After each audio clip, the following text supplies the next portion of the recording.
आज हम बात करते हैं बायोलॉजी,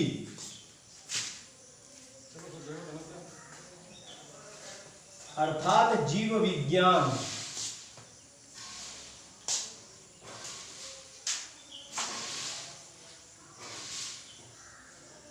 सबसे पहले आपको पता भी होना चाहिए कि जीव विज्ञान किसे कहते हैं। परिचय। तो जो जीव विज्ञान है अर्थात बायोलॉजी एक ग्रीक लैंग्वेज के दो शब्दों से मिलकर बना हुआ है, बायोस प्लस लोगस। बायोस मीन्स होता है लाइफ और लोगस मीन्स होता है स्टडी। लाइफ अर्थात जीवन और स्टडी मीन्स अध्ययन।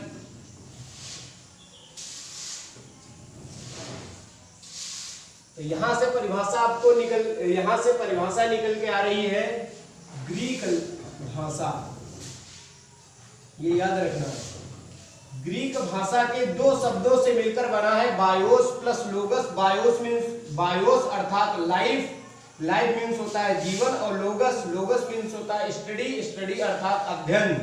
तो सीधी सी बात है, बायोलॉजी के अंतर्गत जीवन का अध्ययन किया जाता है। और आपको पता होना चाहिए जीवन किसमें पाया जाता है। सबसे बड़ी बात तो यह है कि लिविंग बींग्स या लिविंग थिंग्स किसे कहा जाता है, जीवन। तो सबसे अहम बात आपको याद रखना है, जीवन केवल दो ही चीजों में पाया जाएगा, या तो जंतुओं में पाया जाए या तो वनस्पतियों में पाया जाए। अर्थात या तो जंतु में पाया जाएगा जीवन या वनस्पतियों में।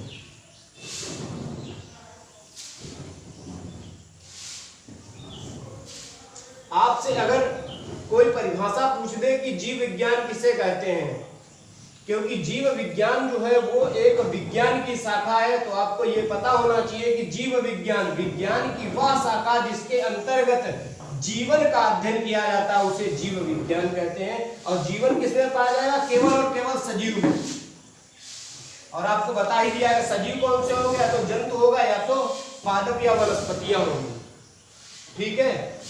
तो जो बायोलॉजी है, जीव विज्ञान, वो ग्रीक लैंग्वेज के दो शब्दों से मिलकर बना है, बायोस प्लस लोगस। बायोस मीन्स होता है लाइफ और लोगस मीन्स होता है स्टडी, अर्थात जीवन का अध्ययन। जीवन का अध्ययन किसमें किया जाता है, बायोलॉजी में, अर्थात सजीवों का अध्ययन किया जाता है। सीधी सी बात। अब बात आती है कि जो बायो वर्ड है, सबसे पहले इसका उपयोग किसने किया, यानी कि बायो जो जीव विज्ञान शब्द है, सबसे पहले इसका प्रयोग किसने किया, तो लैमार्क और ट्रेविरेनस। लैमार्क और ट्रेविरेनस।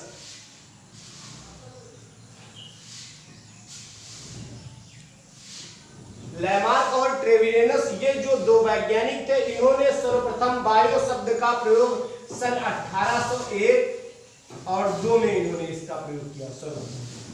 कभी कभी परीक्षाओं में ये प्रश्न पूछ दिया जाता है कि जीव विज्ञान का सर्वप्रथम प्रयोग किसने किया, तो लैमार्क और ट्रेविरेनस ने किया।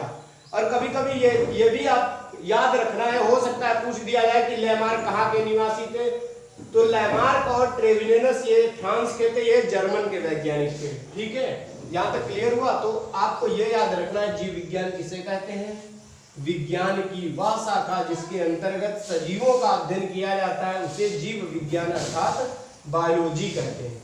बायो शब्द का सर्वप्रथम प्रयोग किसने किया, लैमार्क और ट्रेविरेनस ने किया। कब किया, 1801 और 1802 में किया।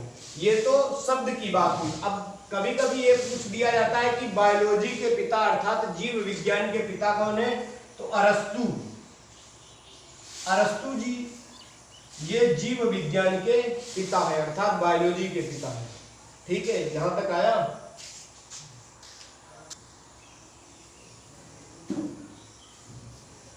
बायोलॉजी अर्थात जीव विज्ञान। जीव विज्ञान में जंतु और वनस्पतियां दोनों आती हैं, तो इसीलिए इसकी अध्ययन की सुविधा के लिए इसको दो पार्टों में डिवाइड कर दिया गया। एक कर दिया गया जूलॉजी और दूसरे कर दिया गया बॉटनी। जूलॉजी और बॉटनी। जूलॉजी मीन्स होता है जंतु विज्ञान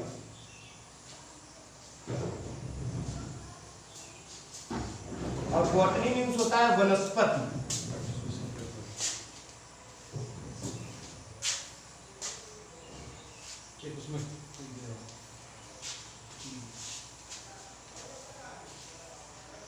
बायोलॉजी को आप बता ही चुके हैं कि जीव विज्ञान कहते हैं, आपको पहले से भी पता है। अध्ययन की सुविधा के लिए जीव विज्ञान को दो पार्टों में डिवाइड कर दिया गया, zoology and botany. Zoology means होता है जंतु विज्ञान और बॉटनी मीन्स होता है वनस्पति विज्ञान। अब पूछ दिया जाता है, आपको पहले से भी पता होगा कि जूलॉजी का अध्ययन सर्वप्रथम सबसे पहले अरस्तु जी ने किया था, इसीलिए जूलॉजी का पिता भी कहा जाता है अरस्तु को।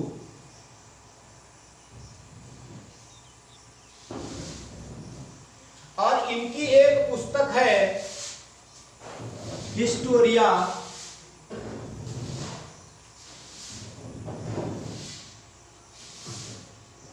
एनिमिलियम।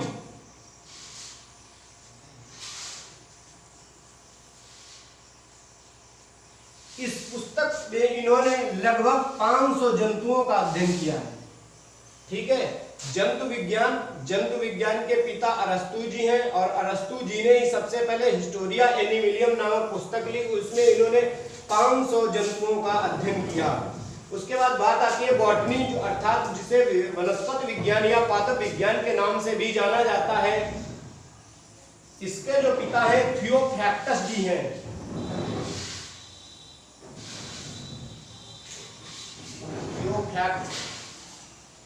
इन्होंने भी 500 पौधों की प्रजातियों का अध्ययन किया और इनकी जो पुस्तक है उसका नाम है Historia plantarum.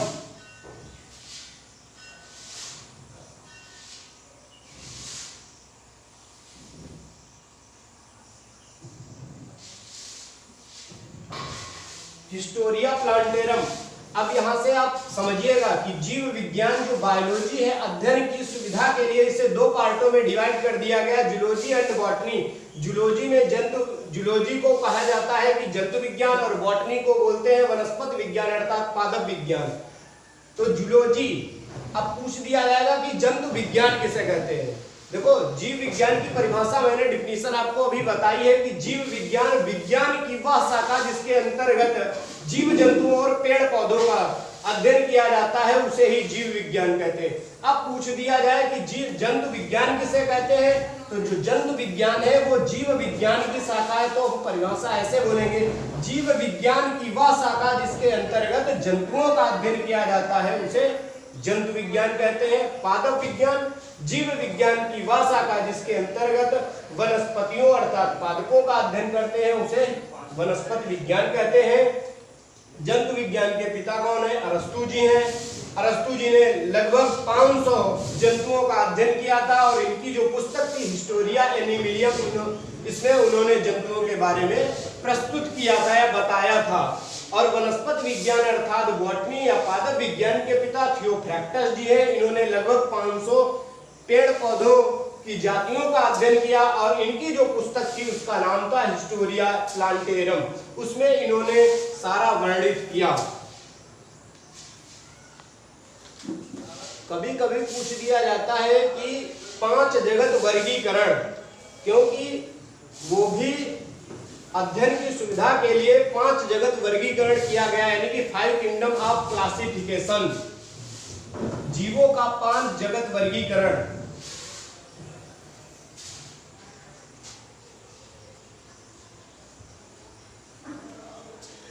Five kingdom of classification. सबसे पहले R.H. टेकर नामक वैज्ञानिक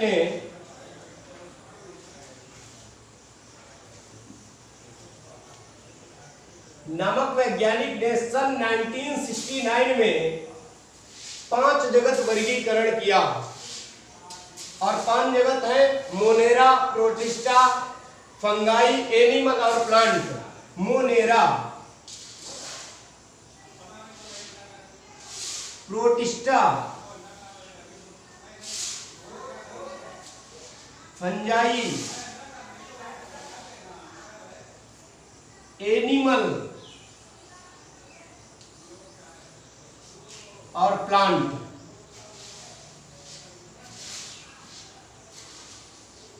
कई बार ये प्रतियोगी परीक्षाओं में भी पूछा जा चुका है कि 5 जगत वर्गीकरण अर्थात 5 किंगडम ऑफ क्लासिफिकेशन किसने किया?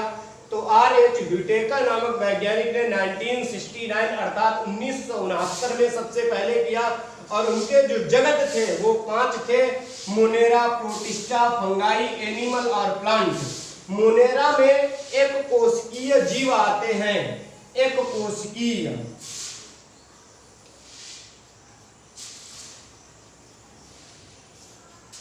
और प्रोटिस्टा में भी एक कोशिकीय जीव आते हैं। फर्क बस इतना है कि न्यूक्लियस अर्थात केंद्रक के आधार पर कोशिकाओं को 2 प्रकार से बांटा गया है या डिवाइड किया गया है।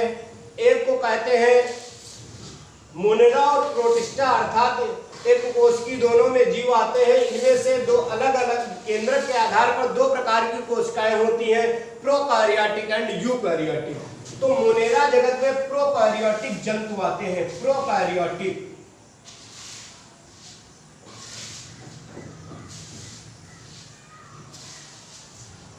और जो प्रोटिस्टा है उसमें आते हैं यूकार्योटिक।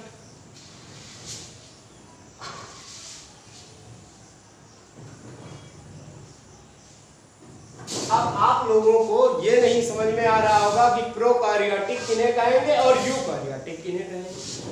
तो याद रखना है, प्रोकार्योटिक जंतु ऐसे जंतु जिनमें कोशिकांग अनुपस्थित होते हैं उन्हें प्रोकार्योटिक जंतु कहते हैं, जीव कहते हैं। और प्रोटिस्टा जो यूकार्योटिक है, यूकार्योटिक जीव उन्हें कहा जाता है जिनमें कोशिकांग उपस्थित होते हैं, यानी कि प्रेजेंट होते हैं। तो प्रोकार्योटिक कोशिकांग, अब बात आई होगी कि कोशिकांग क्या होता है। जो कोशिका के अंदर बहुत से विभिन्न अंग होते हैं, जैसे माइटोकॉन्ड्रिया हुआ, गाल्गी काय हुआ, राइबोसोम हुआ, लाइसोसोम हुआ, आदि आदि जो भी होता है वो सब प्रोकार्योटिक में अनुपस्थित होता है और यूकार्योटिक में ये उपस्थित होते हैं। तो मोनेरा जगत में एक कोशिकीय प्रोकार्योटिक जीव, जैसे क्या हो गया आपका जीवाणु और नीली हरी शैवाल आदि, इसमें ये आएंगे आपके मोनेरा यानी कि एक कोशिकीय प्रोकार्योटिक में। और प्रोटिस्टा में एक कोशिकीय यूकार्योटिक में आपका आएगा अमीबा, पैरामीशियम,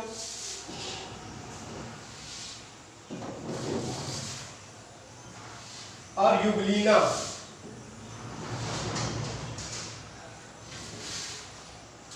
यूग्लिना के बारे में अभी आपको बता रहे हैं पूरी जानकारी। उसके बाद में फंगस में क्या होगा, ये बहुकोशिकीय होते हैं, बहुकोशिकीय होते हैं, ये भी बहुकोशिकीय होते हैं एनिमल, और प्लांट भी बहुकोशिकीय। लेकिन फर्क इनमें है, फंगस जो होता है बहुकोशिकीय तो होता है, लेकिन ये मृतोपजीवी होता है या सड़े गले स्थानों पर पाया जाता है, सड़े गले या नम स्थानों पे। फंगस आपने सुना भी होगा और जानते भी होंगे, जिसे फफूंद कहा जाता है, ठीक है, बहुकोशिकीय होती है। उसके बाद में एक फंगस हम लोग खाते भी हैं, उसका नाम अभी आप लोग बताइए, अगर आपको नहीं आता है तो हम अभी आपको बता रहे हैं। एनिमल में क्या होता है, एनिमल जो बहुकोशिकीय होते हैं, लेकिन ये क्या होते हैं, परपोषी, परपोषी। और जो पादप होते हैं वो होते हैं स्वपोषी, क्योंकि पोषण 2 प्रकार का होता है, एक तो होता है परपोषी, दूसरा होता है स्वपोषी। पर मीन्स होता है दूसरे पर, और स्व मीन्स होता है स्वयं या अपने आप। परपोषी जो अपना भोजन किसी दूसरे से प्राप्त करते हैं, दूसरे पर निर्भर होते हैं, वहां से बनाते हैं, उन्हें परपोषी कहा जाता है। और स्वपोषी उन्हें कहा जाता है जो स्वतः या अपने आप फोटोसिंथेसिस प्रोसेस के अकॉर्डिंग अर्थात प्रकाश संश्लेषण अभिक्रिया के द्वारा जो अपना भोजन बना लेते हैं, उन्हें स्वपोषी कहते हैं। जैसे आपको पता होना चाहिए कि स्वपोषी जितने भी हरे पेड़ पौधे हैं, अर्थात जिनमें हरित लवक या क्लोरोफिल पाया जाता है, वो अपने आप भोजन स्वयं बना लेते हैं, उन्हें स्वपोषी कहा जाता है। तो आपको समझ में आया, मोनेरा, प्रोटिस्टा, फंगाई, एनिमल और प्लांट, ये 5 हैं। मोनेरा में क्या होता है, एक कोशिकीय जीवों, एक कोशिकीय प्रोकार्योटिक जीवों को रखा गया है। प्रोटिस्टा में एक कोशिकीय यूकार्योटिक जीवों को रखा गया, फंगाई में बहुकोशिकीय जीवों को रखा गया है, और एनिमल में भी बहुकोशिकीय। लेकिन फंगस में जो बहुकोशिकीय जीव होते हैं वो दूसरे पर आश्रित होते हैं, यानी कि मृतोपजीवी होते हैं, सड़े गले या नम स्थानों पर ये पाए जाते हैं फंगस। एक फंगस को हम खाते हैं जिसे कहा जाता है मशरूम।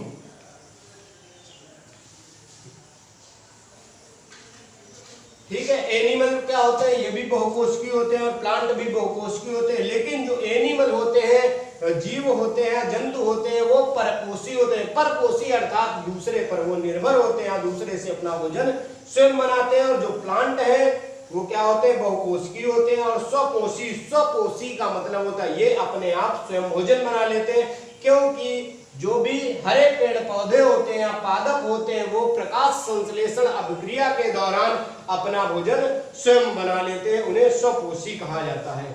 अब बात आई कि युगलीना, मैंने यहाँ पे बताया था प्रोटिस्टा में एक कोशिकी यूकार्योटिक जीव पाए जाते हैं, जैसे अमीबा, पैरामीशियम और युगलीना। जो युगलीना है इसको नोट करके लिख लेना है कि जो युगलीना है उसे जंतु और पादप के बीच की कड़ी कहा जाता है। जंतु और पादप के बीच की कड़ी कहा जाता है युगलीना को। बहुत से बच्चों के मन में ये सवाल भी आ रहा होगा क्यों कहा जाता है, तो ये भी सुन लीजिएगा कि जो ये युगलीना जंतु है वो झीलों, तालाबों, नहरों आदि में पाया जाता है और इसमें क्लोरोफिल या हरित लवक उपस्थित होता है। सर्दियों के महीनों में जब झीलों, तालाबों आदि का पानी जब बर्फ के रूप में जम जाता है तब ये जंतुओं पर डिपेंड हो जाता है, यानी कि छोटे छोटे कीड़े मकोड़ों को मार के खाने लगता है। लेकिन जब फिर से उसे उसके अनुकूल वातावरण मिल जाता है, जैसे कि धूप निकलना स्टार्ट हो जाती है, बर्फ नहीं जमता है, तो ये फोटोसिंथेसिस प्रोसेस के अकॉर्डिंग अपना भोजन बना लेता है। अर्थात इसमें हरित लवक पाया जाता है युगलीना में, जिसके कारण वो पादप की तरह बिहेवियर करता है। और जब झीलों, तालाबों का बर्फ के रूप में पानी जम जाता है तब ये जंतु यानी कि जंतुओं को मार मार के खाने लगता है। इसीलिए या स्वपोषी या परपोषी के बीच की कड़ी भी पूछा जा सकता है, या जंतु और पादप के बीच की कड़ी भी पूछा जाता है। किसे कहते हैं, तो युगलीना। ये याद रखना, ये आप नोट में लिख देना।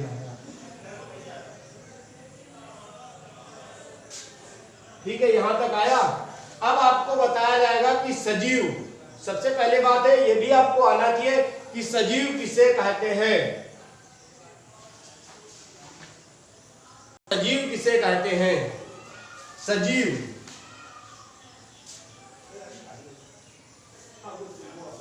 बहुत से बच्चे अपनी अपनी परिभाषा देते हैं, लेकिन आपको एक ही परिभाषा याद रखनी है। पृथ्वी पर पाई जाने वाली वे सभी वस्तुएं जिनमें गति, श्वसन, उत्सर्जन,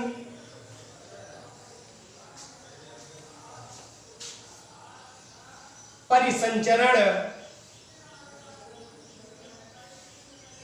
जनन, वृद्धि आदि का गुण पाया जाता है, उसे सजीव कहा जाता है। तो याद रखना है सजीव किसे कहते हैं, लिविंग बीइंग्स किसे कहते हैं। पृथ्वी पर पाई जाने वाली वे समस्त वस्तुएं जिनमें गति, श्वसन, उत्सर्जन, परिसंचरण, जनन, वृद्धि आदि का गुण पाया जाता है, उसे सजीव कहते हैं। ठीक है, अब सजीव, अब गति।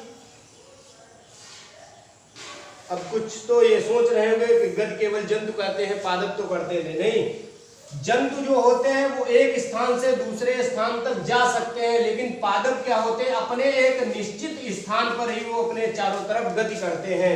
श्वसन जो होते हैं, रिस्पायरेशन जिसे कहा जाता है, श्वसन, श्वसन का मतलब होता है कि ऑक्सीजन को ग्रहण करना और कार्बन डाइऑक्साइड को निष्कासित करना, ये जंतुओं में प्रोसेस होता है। लेकिन जो पादप होते हैं या पौधे होते हैं, पौधे क्या करते हैं कि वायुमंडल से कार्बन डाइऑक्साइड को ग्रहण करते हैं और ऑक्सीजन को वायुमंडल में निष्कासित करते हैं, जिसको सभी जीवधारी ग्रहण कर लेते हैं। इसके अपोजिट पादप करते हैं। ठीक है, क्लियर हुआ। उत्सर्जन, उत्सर्जन का मतलब ये होता है कि शरीर से अपशिष्ट या वज्र पदार्थों के बाहर निकलने की क्रिया को ही उत्सर्जन कहते हैं। परिसंचरण का मतलब होता है कि शरीर में जो रक्त होता है या ऑक्सीजन और भोज्य पदार्थों का आवागमन होता है वो रक्त के माध्यम से होता है, उसे परिसंचरण कहा जाता है। लेकिन अब बोलोगे आप लोग, आपके मन में ये भी सवाल आ रहा होगा कि परिसंचरण चलो ठीक है, मनुष्य में या जंतुओं में ब्लड पाया जाता है जिसके माध्यम से होता है, लेकिन पौधे कैसे। अरे पौधों में भैया याद रखना है, जाइलम तथा फ्लोएम दो प्रकार के टिश्यू पाए जाते हैं। जाइलम का काम होता है नीचे यानी कि भूमि से या मृदा से या मिट्टी से जड़ तथा खनिज लवणों को ऊपर तक पहुंचाना तथा जो भोजन बनता है वो फ्लोएम के माध्यम से नीचे तक पहुंचता रहता है। क्लियर हो गया। और जनन का मतलब होता है प्रत्येक जो जीवधारी है संसार में वो अपनी समष्टि का मतलब है कि अपनी जाति को बनाए रखने के लिए या अपनी स्पीशीज को बनाए रखने के लिए जनन की प्रोसेस करता है। और जो भी और आपको पता होना चाहिए वृद्धि तो एक गुण है सबका, कभी छोटा फिर उसके बाद में बड़ा, ये तो सजीवों का लक्षण ही होता है। ठीक है, क्लियर हुआ यहां तक। और भी बहुत सारे गुण होते हैं इसके।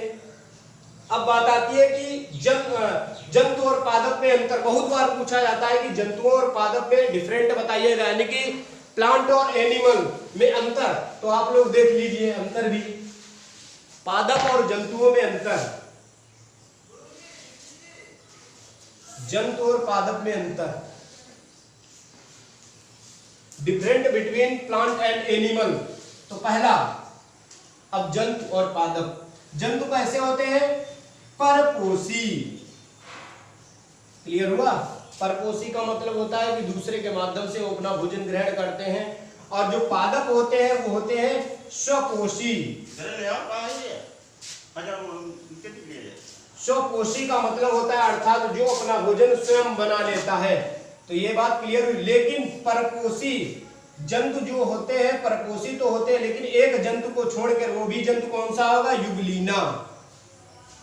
क्योंकि अभी मैंने बताया कि युगलीना को जंतु और पादप के बीच की कड़ी कहा जाता है। उसके बाद में नंबर 2 आता है। नंबर 2 में क्या होता है? जंतु। जो जंतु होते हैं जंतुओं में हरित लवक नहीं पाया जाता है, यानी कि क्लोरोफिल या क्लोरोप्लास्ट इसमें नहीं पाया जाता है। ठीक है, हरित लवक नहीं पाया जाता है। उसके बाद में जो आपके पादप होते हैं इनमें हरित लवक पाया जाता है, यानी कि क्लोरोफिल पाया जाता है, हरित लवक। अब अंतर आपसे जब भी पूछा जाएगा तो परीक्षा में ऐसे आपको लिखना है। हम केवल यहाँ पे बता रहे हैं, आपको समझा रहे हैं कि जंतु परपोषी होते हैं, पादप स्वपोषी होते हैं।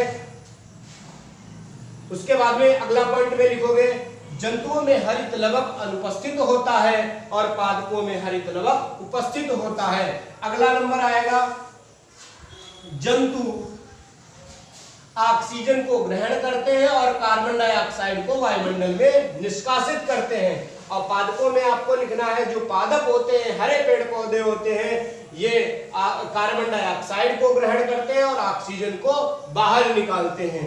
ठीक है, क्लियर हुआ आपका? धन्यवाद।